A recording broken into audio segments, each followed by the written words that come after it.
ज्ञान सुना, भगवान का स्मरण सुना।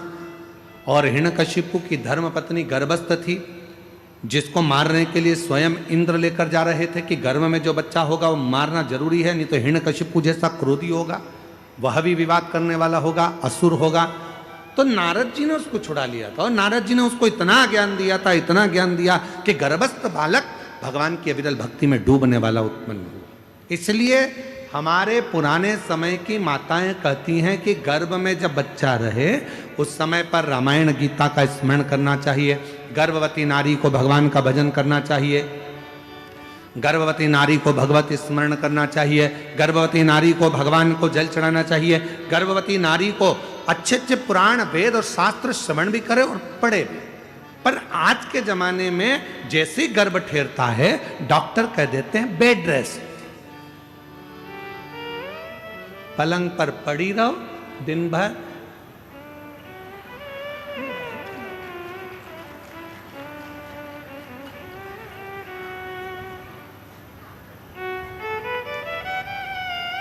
कितनी गर्भवती माताएं हैं? ईमानदारी से बोलना, तुम्हारे मोहल्ले में भी कई गर्भवती माताएं होंगी। कितनी हैं जो रामायण पढ़ती हैं, कितनी हैं जो गीता पढ़ती हैं, कितनी हैं जो शिव पुराण पढ़ती हैं, कितनी हैं जो भागवत पढ़ती हैं? बहुत ना के बराबर कोई माताएं होंगी जो गर्भ अवस्था में भगवान का भजन करती होंगी, गीता रामायण पढ़ती होंगी। बेड रेस्ट का बोल दिया जाए तो माताएं अपना मोबाइल लेकर दिन भर, मम्मी उठ नहीं सकती क्योंकि डॉक्टर ने बेड रेस्ट बोला है, तो मम्मी भी बेचारी क्या बोले, सास तो हमेशा बुरी होती है बेचारी, बोल के भी बुरी होना। तो इससे अच्छा है बेटा जैसा डॉक्टर ने बोला वैसा कर ले। पर हमारे डॉक्टर तो पूर्व समय में कहते थे बेटा खूब काम करो। जैसे एक विदेश में एक संत घूमने गए तो वहाँ उन्होंने देखा 2 तरह का हॉस्पिटल था।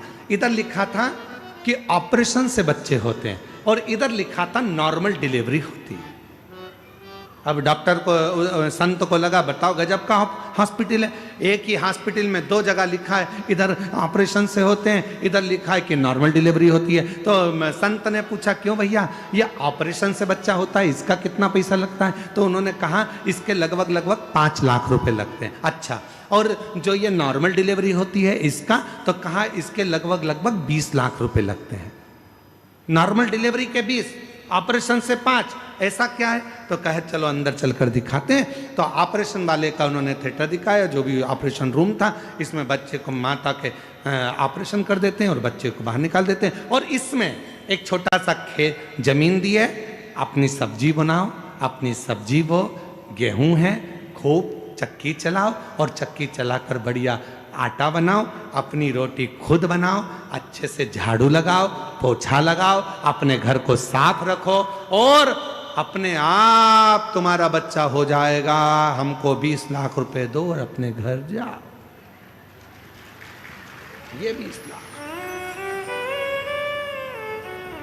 और यही बात जो विदेश में हॉस्पिटल बना है जिसमें 20 लाख रुपए लग रहे हैं और नॉर्मल डिलीवरी हो रही है, तो वही बात हमारे घर की बुजुर्ग माताएं कहती हैं, बेटा थोड़ा काम कर ले, जाता हो जाएगा, अच्छे से बच्चा हो जाएगा, थोड़ी मेहनत कर, थोड़ा परिश्रम कर। अरे मम्मी बेड रेस्ट, बेड। तो माँ ने कहा अच्छा ठीक है बेड रेस्ट है तो थोड़ी रामायण पढ़ ले। मम्मी रामायण, मेरी मम्मी गीता पढ़ ले, नहीं। और मालूम पड़ा वो केवल सीरियल देखती रही। ऐसा कोई सीरियल नहीं बना जिस सीरियल में कहीं का रोता नहीं मिला। तुम पूरे एक एक नाटक निकाल के देख लो, कहीं की ना कहीं की 24 घंटे रोती मिले। पूरे नाटक कहीं की ना कहीं की रोती मिलेगी। कहीं सास रोएगी, कहीं बहू रोएगी, कहीं ये रोएगा, कहीं वो रोएगा। पूरे नाटक में दर्द भरे सीन ही दिखते हैं। इसलिए औलाद भी जो पैदा होती है आज के जमाने की, वो भी नाटक कंपनी पैदा होती है। नाटक गोदी में रखोगे तो चुप, गोदी से नीचे उतारोगे तो पे पे करे। इतने में तो सास भी चिल्ला के कह दे हमारी भी 4 औलाद थी री बहू, खिला देते, पिला देते, पटक देते, खेलते रहते, पर तेरी औलाद धाई भगवान जाने ना जाने कहां से आई। ऐसी औलाद समझ ही नहीं। लोग भी करते तो पहले नियम था। अब हिरण्यकशिपु की धर्मपत्नी को लेकर चले गए देव ऋषि नारद, और उन्होंने जो उपदेश दिया हिरण्यकशिपु की पत्नी को समझाना प्रारंभ किया, ज्ञान उपदेश देना प्रारंभ करे और भगवान के भजन गाना जो प्रारंभ करे, तो गर्भ में जो बालक था जन्म लेते ही उसने आह्लाद किया, भगवान के नाम का वर्णन किया, तो उसका नाम प्रहलाद हो गया। प्रहलाद अब वो भी भगवत भजन में लग गया, वो भी भगवत स्मरण में लग गया, भक्ति में डूब गया।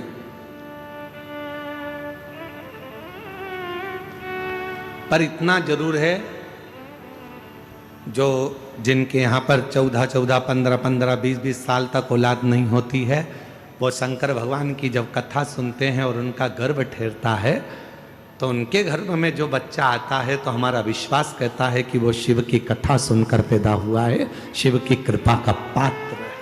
शिव कृपा एक पत्र है, अच्छा है।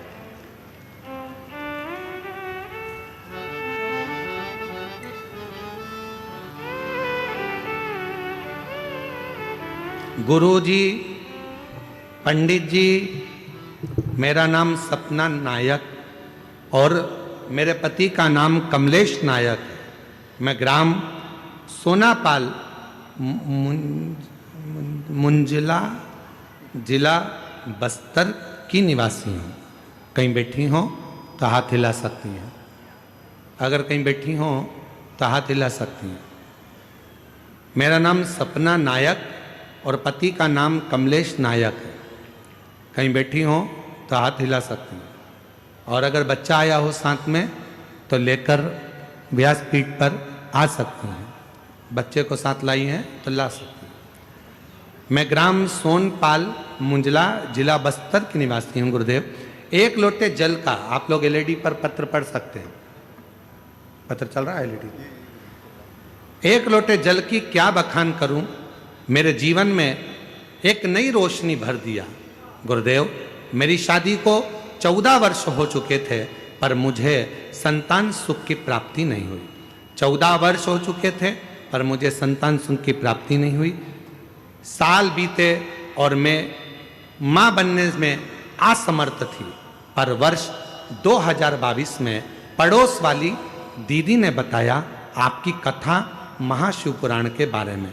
तब टीवी के में आपके कथा का महाशिव पुराण देखना प्रारंभ किया, और मैंने देखा आपने कहा सफेद आंकड़े के जड़ को बांधो और भगवान का पशुपतिनाथ का व्रत करो, और मैंने ऐसे ही किया। सफेद आंकड़े की जड़ को बांधा और पशुपतिनाथ का व्रत प्रारंभ किया। उसके बाद में रायपुर गुड़ियारी पहुंच गई। सुना था पंडाल में बैठकर कथा श्रवण करने पर जो मांगते हैं वो मिलता है। रायपुर के गुड़ियारी में कथा सुनने गई, वहां की मिट्टी को अपने पेट पर लगा लेती। बाबा से कहती 14 साल हो गए, इलाज कराते कराते औलाद नहीं है।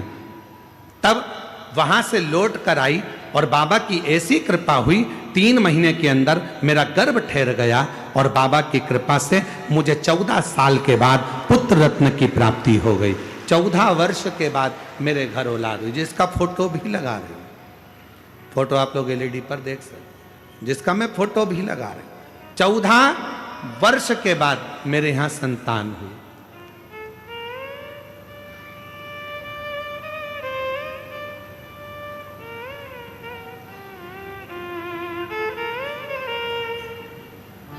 हमने उसका नाम भोला रखा है।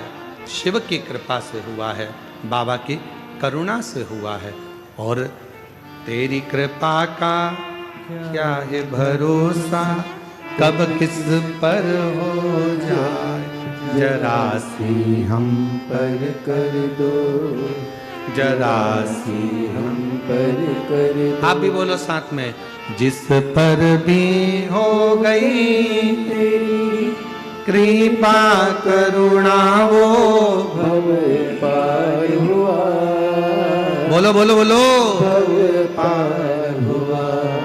पापी हो चाहे जितना, उसका भी बाबा उद्धार हुआ, उद्धार हुआ। गिद्ध अजामिल गणिका जैसे तेरे मन को भाई जरा सी हम पर कर दो, जरा सी हम पर कर दो। तेरी कृपा का क्या है भरोसा, कब किस पर हो जाए जरा सी हम पर कर दो, जरा सी हम पर कर दो। जब तक उसकी कृपा नहीं होती, करुणा नहीं होती, दया नहीं होती, तब तक भगवान केवल आपके विश्वास पर, आपके भरोसे पर शिव है। भरोसा है शंकर जी, भरोसा नहीं है शिव नहीं। विश्वास है तो परमात्मा है, और विश्वास नहीं है तो परमात्मा